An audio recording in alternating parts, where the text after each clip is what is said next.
저는 토라 포션을 12년째 이제 매일 성도들과 함께 새벽 예배에서 이렇게 나누면서 그 은혜의 자양분을 말씀의 어떤 깊숙한 곳에서 그렇게 끌어올리는 그런 기쁨들을 누릴 수가 있었습니다. 교회가 잘 버티고 또 성장할 수 있는 데에 굉장히 뿌리와 같은 역할을 한 것 같습니다. 토라 포션의 그 특징은 이게 지금 나의 삶과 그대로 연결되어 있다. 여기에 이런 의미가 있고 또 여기에 이런 부르심이 있고 지금 우리 삶과 또 우리 자녀들의 앞날과 연결되어 있다라고 하는 것을 이렇게 깨달으시면서 그 관점이 변화되는 것, 그러니까 일종의 세계관을 바꾸는 약이라고 할까요? 완전히 새로운 변화가 삶에서 일어난다라고. 절기나 또 계절이나 지금 이 시기에 주님께서 우리 가운데 이 말씀을 주시고 계시는구나, 몰랐던 그런 부분들, 또 전에는 감추어져 있던 그 말씀의 어떤 보석들을 찾는 그런 기쁨들을 말씀이 실제가 되고 말씀에서 우리가 나오고 우리 말씀으로 돌아가고 그런 어떤 연결들이 있는 것 같아서 재밌기도 하고 감사한 마음입니다.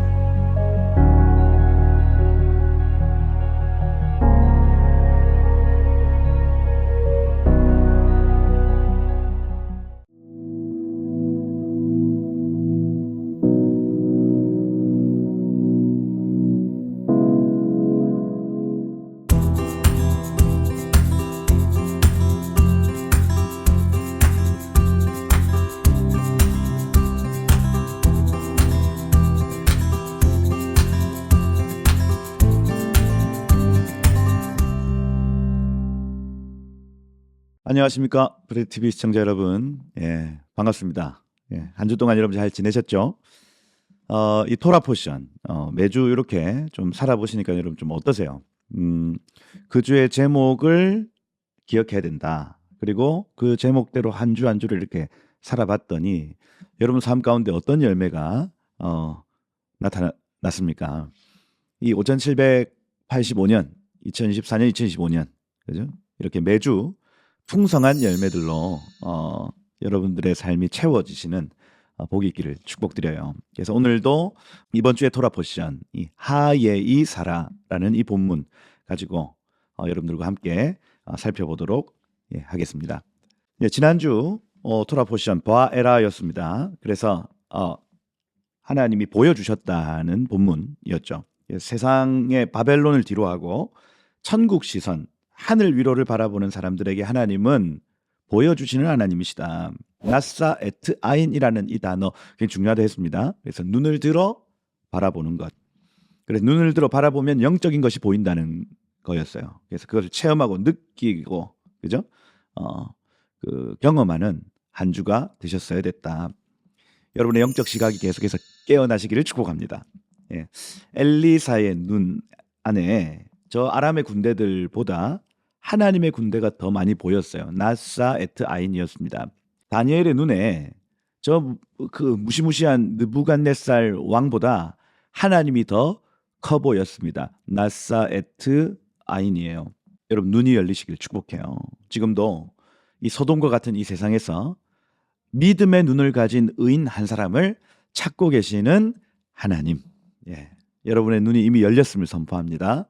그래서 여러분의 눈이 복된 눈 되어서 계속해서 그 영적인 것을 바라볼 수 있는 믿음의 눈 가지시기를 축복해요. 이번 주 주제 단어는 하예이 사라입니다. 창세기 23장 1절부터 25장 18절까지 21, 22, 23, 24, 25 이 5장을 이번 주에 읽는 거예요. 그래서 하예이 사라, 하예이 하면은 하야라는 단어 동사입니다. 살아있다라는 단어, 숨쉰다, 생존한다는 의미예요. 그래서 하예이 사라 하면은 사라가 살았다, 사라가 살아있다. 그래서 사라가 생존했다. 그런데 여기 창세기 23장 1절을 보면 사라가 127세를 살았더라 해놓고 죽어요. 죽습니다. 본래 우리가 사라의 죽음을 표현할 때는 사라가 127세에 죽었더라 이렇게 표현을 하는데 성경은 말하기를 사라는 살았다. 127년을 이렇게 표현하고 있는 거예요. 왜 그녀의 죽음을 살았다라고 표현을 할까요? 여러분, 성도의 죽음은 이와 같습니다. 눈을 들어 하늘을 본 자들의 죽음은 이와 같습니다.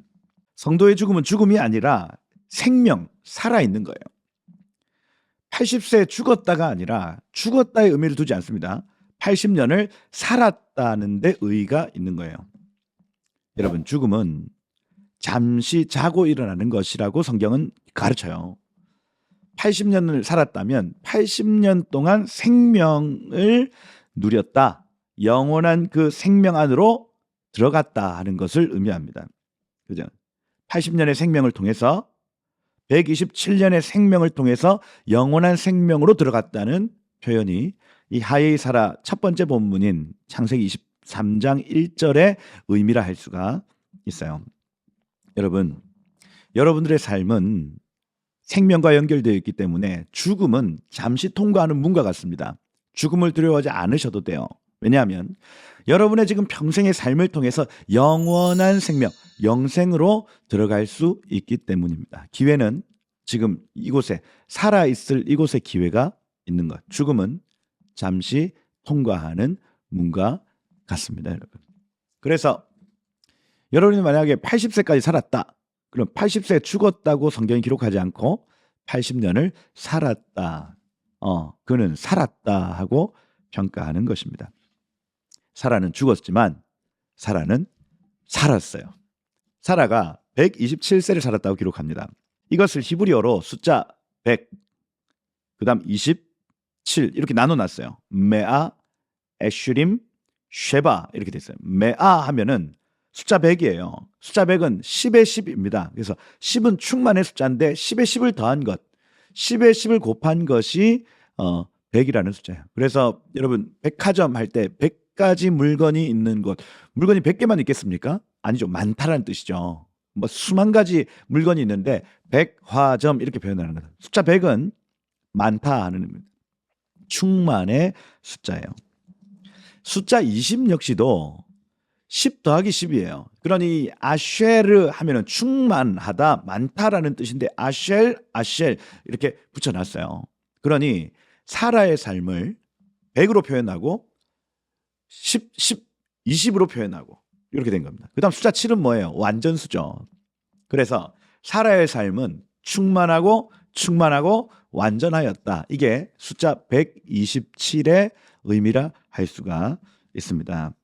그래서 사라는 극히 충만했고 사라는 극히 완전했다. 그것을 숫자 127로 표현했다 보시면 돼요. 여러분, 사라의 삶이 완전했습니까? 아니죠. 나이 90 되기 전까지는 의심하고요, 낙심하고요, 좌절하고요, 질투하고요, 원망하고요. 그래서 어떻게 사라의 삶이 완전했다, 충만했다 할 수 있습니까, 여러분? 여러분, 이 사라는 나이 90세에 천사들의 방문을 받고 그리스도 예수의 방문을 받고 이삭을 낳았습니다. 이때가 그녀의 영적 전환점이었어요. 터닝 포인트였습니다, 여러분. 그로부터 그 이후의 모든 삶, 37년의 이 삶은 영적 시각을 가지고 살았다는 걸 알 수가 있죠. 과거에는 시기, 질투, 원망, 낙심, 좌절, 의심, 비웃음, 그런 삶을 살았지만 이 90세 이후로부터는 믿음, 사랑, 그죠? 분별, 인내, 그러한 믿음의 사람이 되었던 것입니다.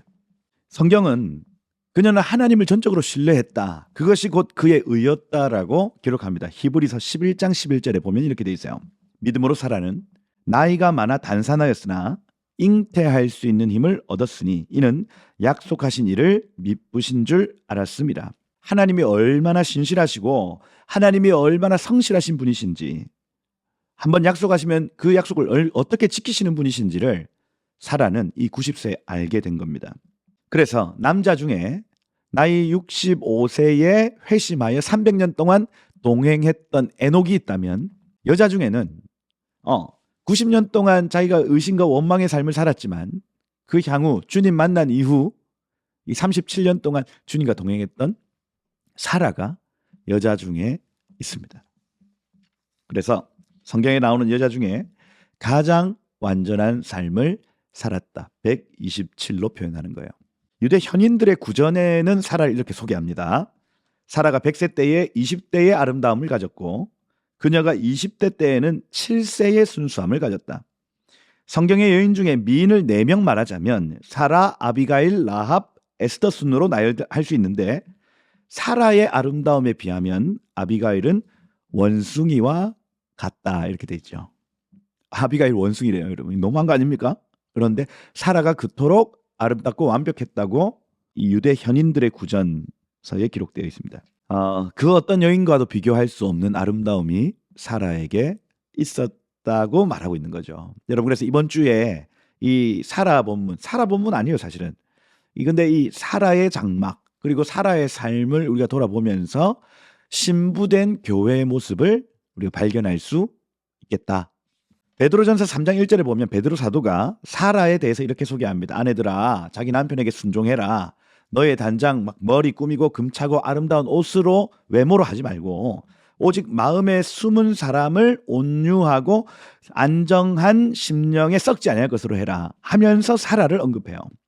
이 거룩한 부녀가 자기 남편에게 순종함과 같이 사라가 아브라함을 주라 칭하며 순종한 것 같이 너희도 선을 행하고 아무 두려운 일에도 놀라지 않으면 그의 딸이 된 것이냐. 사라의 명맥이 너희가 된 것이다 이렇게 소개합니다.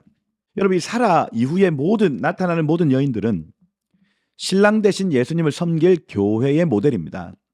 그중에 사라가 가장 탁월했어요. 그죠? 그래서 이번 주에 이 사라와 리브가의 본문을 보면서 우리는 교회가 어떻게 신랑 대신 주님 앞에 단장되어야 할지를 알 수가 있는 겁니다. 교회는 어떤 곳이 되어야 되며 신랑을 맞이하는 신부의 단장은 어떻게 이루어져야 되는가를 이번 주 본문에서 알 수가 있습니다.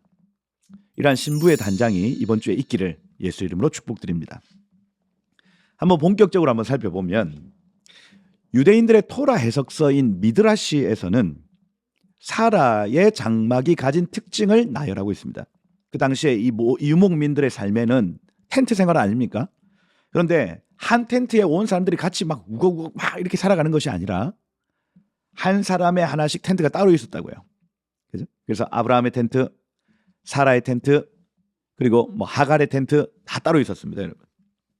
자신만의 장막을 가지고 있었다. 그 중에 사라의 장막의 특징, 미드라시가 말하는 사라의 장막의 4가지 특징이 있습니다.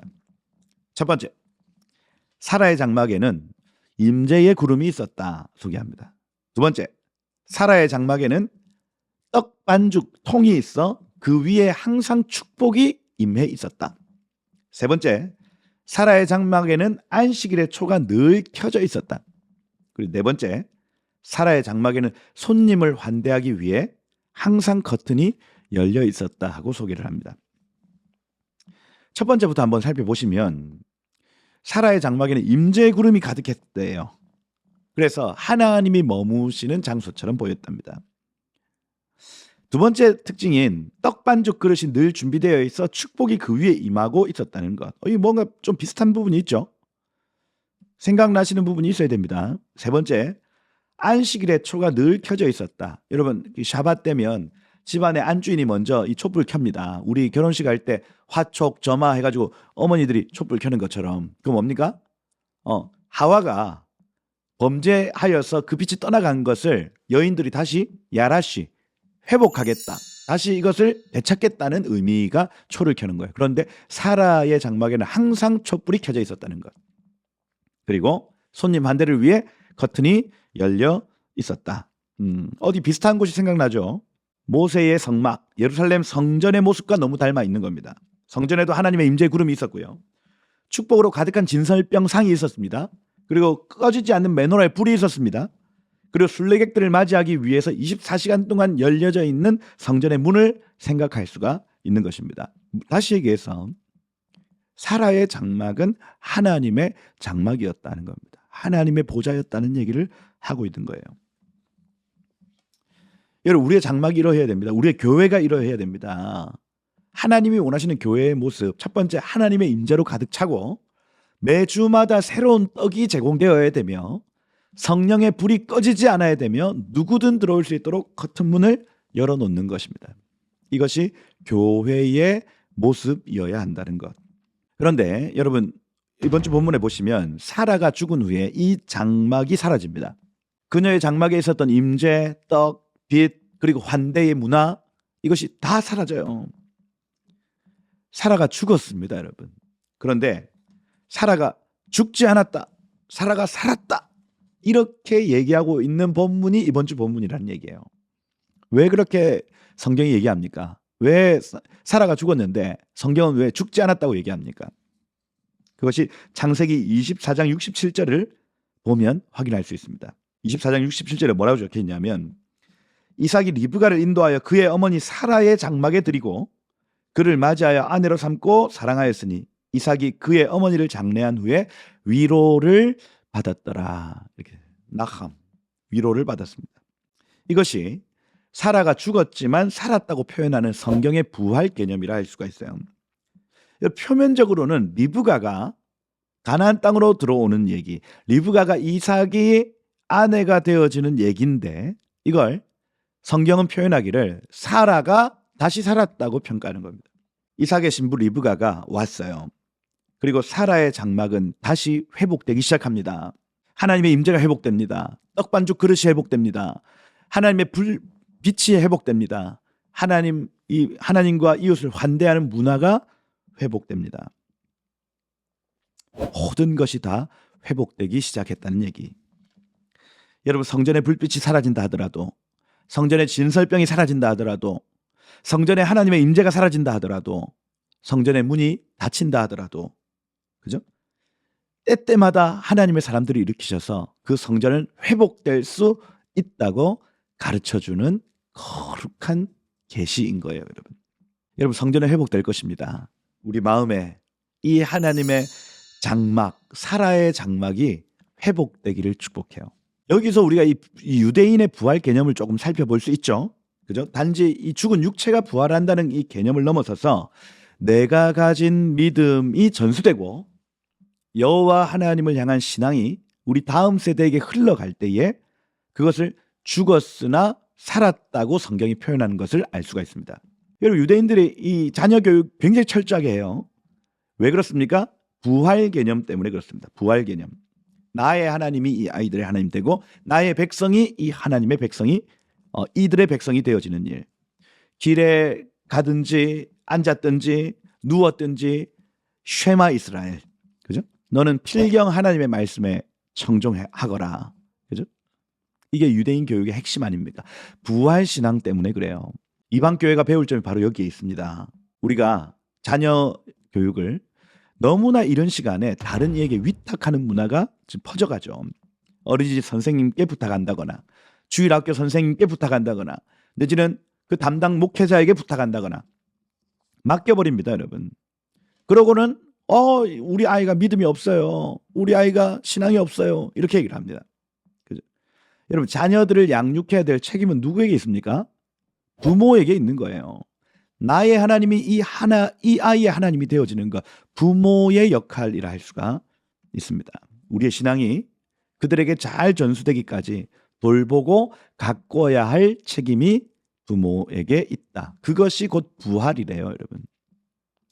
나의 뇌를 떼서 걔한테 다시 이식시키는 게 부활이 아니라, 그죠? 새로운 몸에 이식시키는 게 부활이 아니라, 내가 가지고 있는 신앙이 이 아이에게 전수되어지는 걸 토라에서는 부활이라고 얘기를 합니다.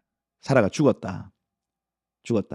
그러나 그를 닮은 리브가가 등장하자 성경이 말합니다. 사라가 살았다라고 성경이 말하는 겁니다.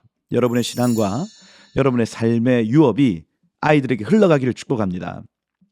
여러분이 가지고 있는 하나님을 향한 지식과 예수 그리스도에 대한 지식이 여러분의 자녀와 그의 자녀에게 흘러가기를 축복드립니다. 이번 주는 그러한 한 주예요. 사라가 죽었지만 사라는 살았다. 하예이 사라. 그리고 창세기 23장에 가보면 아브라함이 아내 사라의 무덤을 구하는 얘기 나와요. 창세기 23장 2절에 이렇게 되어 있습니다.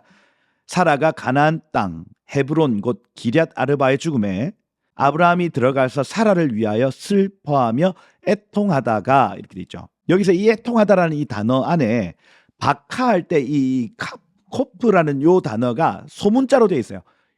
히브리어에 소문자는 없는데 크기를 작게 해놨다고요. 이건 뭐냐면 작은 글씨로 되어 있습니다. 아브라함이 박하, 슬픔을 자제했다는 얘기예요. 너무너무 슬픈데 그 슬픔을 자제했다는 표현을 작은 글씨로 적어놨어요. 히브리어 원문을 보면. 여러분, 아브라함이 슬픔을 왜 자제했습니까? 첫 번째 이유는 그거예요. 부활 때에 사라를 다시 만날 것을 믿었기 때문에 그래요. 그죠? 아브라함에게 부활 신앙이 들어갔다는 걸 알 수가 있습니다. 지금 죽으면 잠시 죽는 거, 자는 거다, 자는 거. 다시 만날 날이 올 것이다. 아마도 이 창세기 22장에 나타났던 그 이삭을 번제로 바치는 그 사건, 그때 아브라함에게 부활 신앙이 아마 들어갔을 거라 봐요. 그죠? 슬픔을 자제하고 그가 해야 될 일이 있었다는 겁니다. 슬픔을 자제했던 두 번째 이유는 무엇이냐? 내가 마땅히 해야 될 일이 있었다는 걸 아브라함이 알았어요. 뭡니까? 사라의 무덤을 돈 주고 사는 일입니다. 그래서 헷 자손 사람들이 땅을 무료로 준다 했어요. 그죠? 그러나 아브라함은 결단코 값을 치르겠다고 말합니다. 이 땅에 대한 소유권을 명확하게 하겠다. 그죠? 가나안 땅 하나님 나에게 주셨다. 그 값을 치르고 약속의 땅을 내가 믿음으로 취하겠다. 사라를 잃은 슬픔을 자제할 만큼 정말 중요한 일이 하나 있는데 그것이 무엇이냐? 이 땅을 유업으로 취하는 일. 그래서 창세기 23장 17절 이렇게 기록합니다.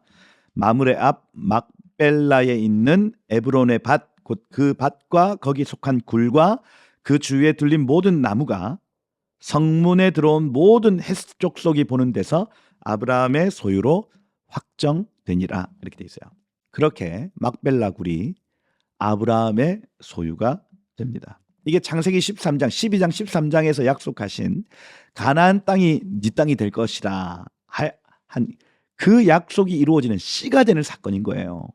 씨는 아직 열매를 맺지 못합니다. 그런데 그것을 심어 넣으면 나중에 열매가 나타납니다. 비록 가나안 땅 전체가 내 것이 되지 않는다 할지라도 막벨라와 일부 밭을 얻으면서 그 창세기 13장 15절의 예언이 성취되는 겁니다.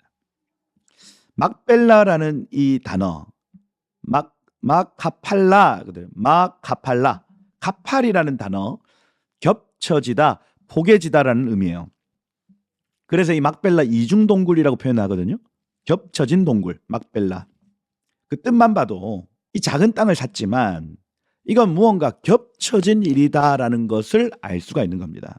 장차 있을 일과 겹쳐져 있다. 이건 중복되는 일이다. 이중적 일이다라고 표현하는 거예요. 아브라함이 사라의 무덤으로 막벨라굴을 샀지만 이건 이중적인 의미다. 장차 가나안 땅이 너의 민족의 땅이 될 것이다. 이걸요. 그 땅을 사면서 막벨라 한 거예요. 막벨라. 이중적인 의미다. 아브라함이 슬픔을 자제하면서까지 해야 될 일이 있었다는 얘기. 여러분, 눈이 들린 사람, 나사이트 아인, 눈이 들린 사람들은요, 슬픔, 애통, 기쁨, 환호, 이걸 절제하고 해야 될 일들을 볼 수 있는 겁니다. 그것이 육적인 일인 것 같지만 영적인 일이라는 것을 믿음으로 볼 수 있는 거예요. 이중적 일이라는 걸, 막벨라라는 걸 볼 수가 있는 겁니다. 아브라함은 하늘의 시선을 가지고 인간적인 아쉬움, 인간적인 애통을 뒤로하고 마땅히 그가 해야 될 영적인 일을 감당했습니다. 우리의 삶에 영적인 시각이 열리면 주님의 일, 하늘의 일을 힘있게 할 수 있는 겁니다. 여러분, 이 아브라함의 시선을 여러분 사모하시길 축복합니다. 그죠? 듀얼, 포개진 비밀이 여러분들을 통해서 폭로되기를 예수 이름으로 축복드려요.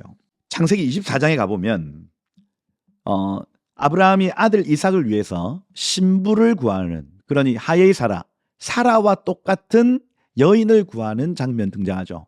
자기 종 다메섹 엘리에셀에게 신부를 부탁하면서 몇 가지 조건들을 제시합니다.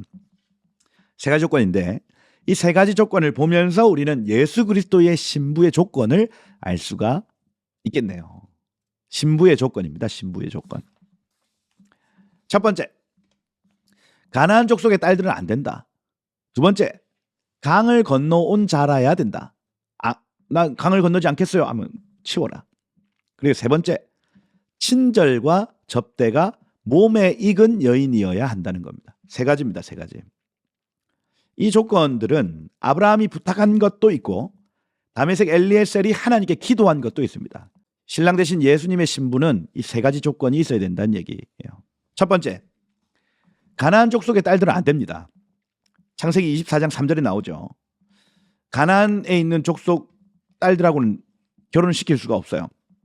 여러분, 가나안은 어떤 족속입니까? 두 가지거든요. 가나안 족속은 두 가지입니다. 첫 번째, 시전서에 보면 노아의 홍수 이후에 셈, 함, 야벳 자손들에게 하나님께서 제비뽑기를 통해서 땅을 분배시키는데 딱 두 민족이 하나님이 분배해 놓은 땅을 거절하고 다른 땅으로 갑니다.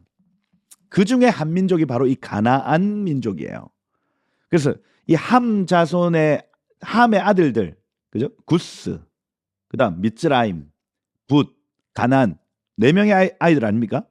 그래서 여기 이디오피아, 이집트, 리비아 이렇게 쭉 이어집니다.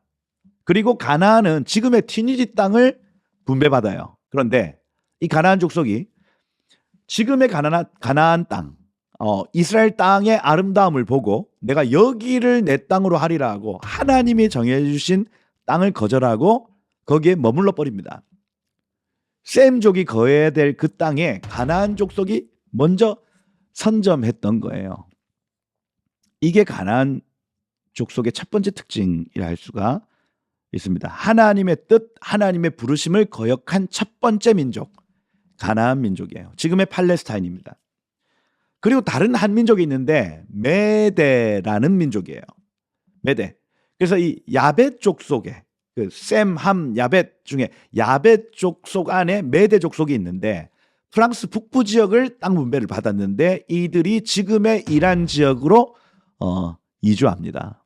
하나님의 뜻과 하나님의 부르심을 거역한 민족인 거예요. 그래서 지금의 이란 지역과 지금의 이 가나안 땅에 있는 이 가나안 족속은 계속해서 끝까지 하나님의 뜻과 부르심을 거절할 가능성이 크죠. 민족성 말입니다.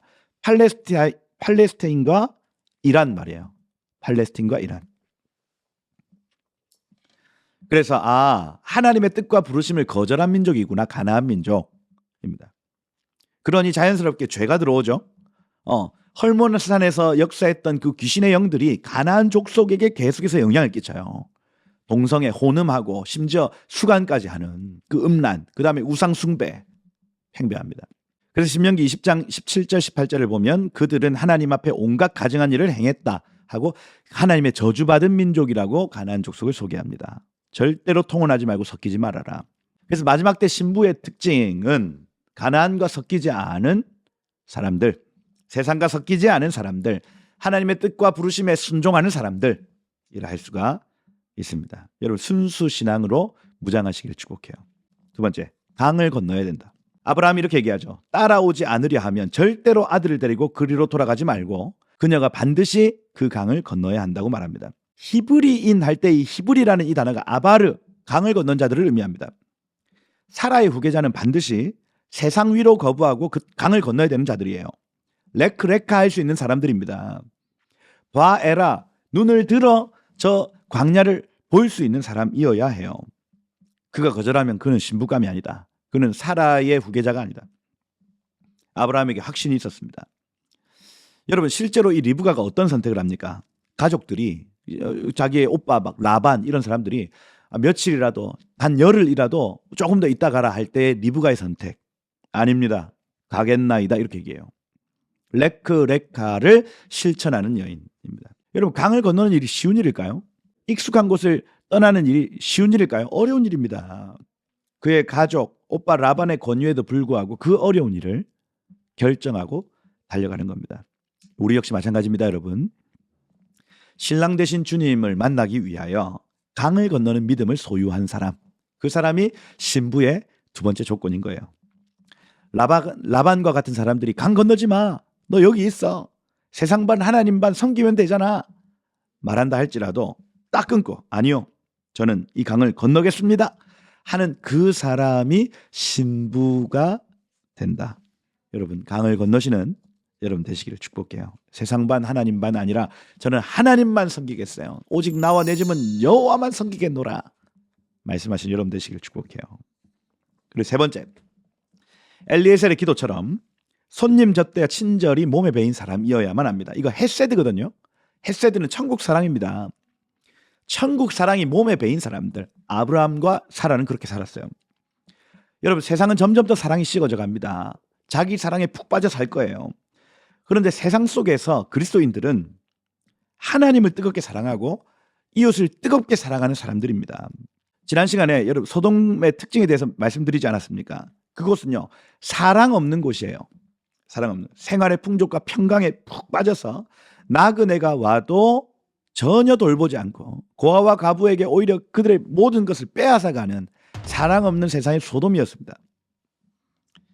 이 소돔과 같은 세상에서 유일하게 사랑을 실천한 사람들이 누구냐? 신부들이에요. 신부들. 그리스도의 신부들. 여러분들 아닙니까? 이런 찬양 있죠. 소돔 같은 거리에도 사랑 들고 찾아가서 종의 몸에 지닌 것도 아낌없이 드리리다.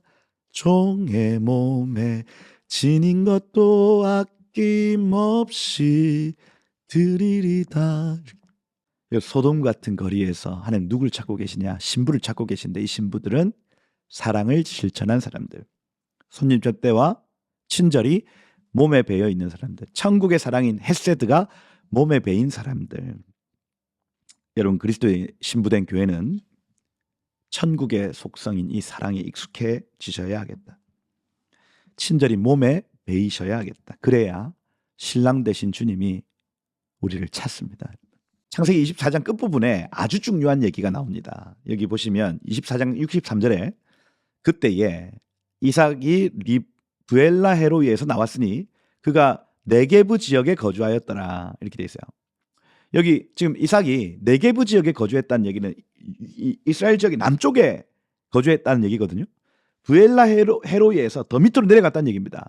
그래서 리브가가 오는 걸 막 목 빠지게 기다리고 있는 장면이 아니라, 리브가는 북쪽에서 오거든요. 그러면 리브가를 기다리면 북쪽으로 올라가야죠. 그게 아닙니다.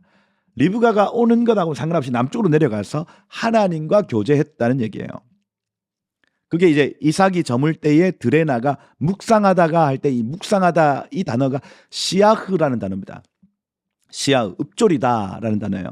속닥속닥 읊조리다. 이게 뭐 말씀을 읊조리는 건지 기도하는 건지 하나님과 광야에서 교제했다는 얘기예요. 그 시간 중에, 그 묵상하는 시간 중에 눈을 들어 본즉 낙타가 왔다, 이렇게 돼 있어요. 무언가 봤다는 얘기죠. 나사 에트 아인. 이삭의 눈에도 드디어 보이기 시작했어요. 하늘의 시각으로 모든 것이 분별되는 시간으로 바뀌는 겁니다. 지금 이 타이밍이. 하나님과의 영적 교제 속에 그의 눈이 열린 거예요. 나사에트 아인. 낙타들이 오는 것을 보는데 신부가 오는구나. 나의 신부로구나. 내 사랑하는 신부가 오는구나 알 수가 있었습니다. 리브가 역시 똑같습니다, 여러분. 리브가가 눈을 들어 이삭을 바라보고 이렇게 돼 있어요. 이때가 굉장히 중요한 시간이라니까요. 지난 시간 읽었던 나사 아인, 나사 에트 아인, 눈을 들어 보는 장면인 겁니다. 신랑을 바라봅니다. 하늘의 시선으로 신랑을 보는 거예요. 여러분, 결혼은 하나님 안에서 이루어지는 온전한 연합의 상징입니다. 그리스도와 교회의 연합, 이걸 교회가 결혼이라는 이 제도가 이 그리스도와 신부 교회의 연합을 예표하는 겁니다. 그래서 이 세상의 계시 중에 가장 큰 계시가 무엇이냐? 결혼이에요. 결혼은 신랑 되신 예수님과 신부된 교회가 어떻게 연합되는지를 보여주는 이 세상에서 가장 큰 계시인 겁니다. 그게 아가서죠. Song of Songs, 노래들 중에 노래, 이렇게 표현하는 것. 리브가는 자기의 신랑 이삭이 오는 줄 알고 그걸 봤습니다. 그리고 예식이 있기 전에는 그 너울을 벗지 않습니다. 이것이 교회의 상징이에요. 여러분, 우리 하나님의 집에 어린 양의 혼인잔치가 있거든요. 그 예식이 있기 전까지는 얼굴을 가리는 겁니다. 그 전까지 풀어지지 않는 계시가 있다는 얘기예요. 너울이 가려져 있습니다. 우리 주님 다시 오셔서 어린 양의 혼인잔치가 이루어지면 그때 이 얼굴과 얼굴을 맞대어 보는 일들이 나타나는 거예요. 우리가 지금까지는 부분적으로 보지만 얼굴과 얼굴을 거울을 보는 것 같이 대면하여 보는 날이 온다는 계시를 지금 여기 리브가가 하고 있는 거예요. 완전한 연합, 완전한 평강, 완전한 사랑, 그 계시는 오직 신랑 되신 주님이 이 땅에 오실 때에 준비된 신부에게만 허락되는 계시다. 그걸요 리브가가 너울을 가리면서 표현하고 있는 거. 그래서 여러분의 결혼 생활 안에 그리스도와 교회의 사랑이 풀어지기를 축복합니다. 그죠? 우리를 결혼케 하신 것은 그리스도와 교회가 누리는 이 사랑을 너희가 누리라고 결혼케 하시는 거예요. 그죠? 이 은혜를 이해해야만 부부가 사랑할 수 있습니다. 여러분 아직 미혼이십니까? 신랑 되신 예수님을 사모하는 그 뜨거운 갈망함으로 하루하루 사시기를 축복합니다.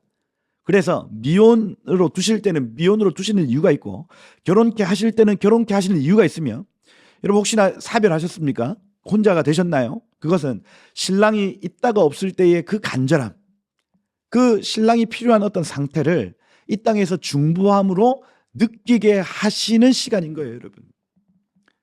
그죠? 낙심할 필요도 없습니다. 그리스도와 교회의 사랑의 계시의 통로예요, 결혼은. 그렇게 오실 예수님을 사모하십시다. 기다리십시다, 여러분. 결혼은 이 땅에서 누릴 수 있는 가장 큰 계시다. 그 안에 놀라운 천국의 비밀이 있습니다, 여러분. 눈을 들어 보십시오. 나사이트아인 하늘의 시각으로 여러분의 결혼을 보십시오, 여러분. 놀라운 영적인 축복이 여러분들에게 나타나게 될 것이다. 마지막 25장 마지막. 사라와 적대적인 관계에 있었던 여인들의 이름과 그들의 열매 나타나요. 1절부터 11절까지는 그두라의 자손들, 12절부터 18절까지는 하갈의 자손들. 그죠? 그 이름들을 자세히 살펴보면 천국의 삶이었던 사라의 삶과는 반대로 그드라와 하갈의 삶에는 아픔, 눈물, 분쟁, 다툼이 있었음을 그 아이들의 이름을 통해서 알 수가 있습니다. 무단 하면 다투다, 미디안 하면 싸우다, 이스박 하면 해방되다, 르두시 하면은 매맞다, 이런 표현의 이름들이 나타납니다. 눈을 들어 천국의 삶을 살면 사라의 삶을 살 수 있어요. 그런데 세상 지식과 세상 위로를 쫓아 살면 우리의 삶의 아픔과 다툼, 눈물과 고통이 있다는 것을 창세기 25장이 가르쳐 주는 겁니다. 하늘의 지식과 하늘의 위로를 따라 사는 사람들에게는 기쁨과 감사, 평강과 영광이 있습니다, 여러분. 이번 한 주 동안 사라의 삶처럼 천국과 연결된 놀라운 삶이 여러분 삶 가운데 이루어지기를 예수 이름으로 축복드립니다. 제가 한번 기도하겠습니다. 하나님, 우리의 신앙이, 우리의 유업이 흘러가기를 축복합니다. 하나님, 사라가 죽었지만 살았다고 표현하는 그 표현이 리브가 때문이었음을 우리 압니다. 주님, 나의 신앙이 우리 아이들의 신앙 될 것을 이 시간 축복합니다. 나의 유업이 우리 아이들의 유업이 될 것을 이 시간 믿음으로 축복합니다. 주여, 나의 하나님이여 우리 아이의 하나님이 되어 주옵소서. 하나님, 나의 하나님, 내가 누렸던 이 영광과 은혜가 저들의 것 되게 하여 주옵소서. 이 민족의 다음 세대를 믿음으로 축복하오니 주님 오셔서 우리의 기도를 들으시고 이 유업을 흘러가게 하옵소서. 하나님, 우리의 삶이 사라의 장막과 같이 하나님의 임재와 하나님의 말씀과 하나님의 빛과 그 천국 사랑이 풀어지는 삶이 되도록 우리의 장막이 사라의 장막 되게 하여 주옵소서. 하나님, 신부의 조건에 대해서 들었습니다. 하나님, 그 조건에 맞는 우리의 삶이 되기를 소망합니다. 섞이지 않게 하시고 온전히 신부의 조건대로 우리가 그렇게 단장되는 복된 한 주가 되게 하여 주옵소서. 주님의 신부로 준비되어 신랑 되신 주님이 오실 때에 칭찬받는 성도들 되게 하여 주옵소서. 그렇게 믿음의 삶 이번 한 주 동안 살아갈 때에 합당한 상급과 영광으로 채워 주시옵소서. 그가 자기를 찾는 자에게 상 주시는 이심을 믿어야 할지니라. 그가 자기를 찾는 자에게 상 주시는 이심을 믿어야 할지니라. 그렇게 일하실 주님을 찬양하며 예수 그리스도의 이름으로 기도드립니다. 아멘. 네, 오늘 영상은 여기까지입니다. 영상이 도움이 되셨으면 좋아요하고 댓글로 여러분 소통해 주시고 함께 해 주시기를 바랍니다. 다음 주 이 톨레도트 본문으로 여러분들과 함께 하겠습니다. 한 주 평안하십시오. 감사합니다.